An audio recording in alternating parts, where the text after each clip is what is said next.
Kasalanan natin. Ba't nagkakagat si Nick? Kasalanan natin yon. Dapat may ginawa tayo. Sana hindi nagpakamatay si Nick. Tayo? Hindi ano tayo? Hindi tayo. Wala tayong kasalanan. Meron! Meron tayong kasalanan!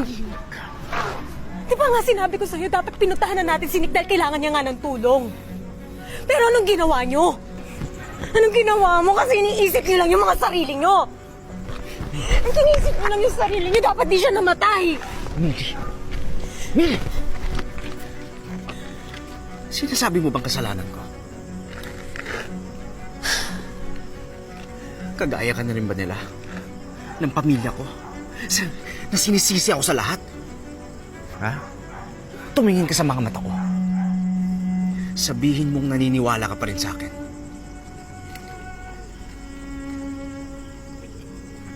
Naniniwala ako sa'yo, Anton.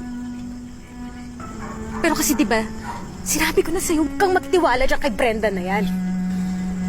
Yung mga ginagastos mo, ba nagdududa na nga ako noon pa man.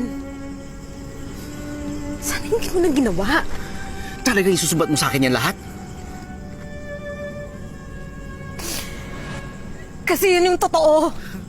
Ayun naman pala eh. Ako ang sinisisi mo sa lahat ng nangyari. Kagaya ka lang nila.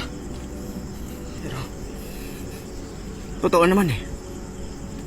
Ako ang may kasalanan ng lahat. Kaya ako dapat ang maparusahan.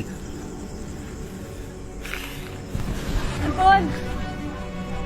Anton, teka, mag-usap tayo!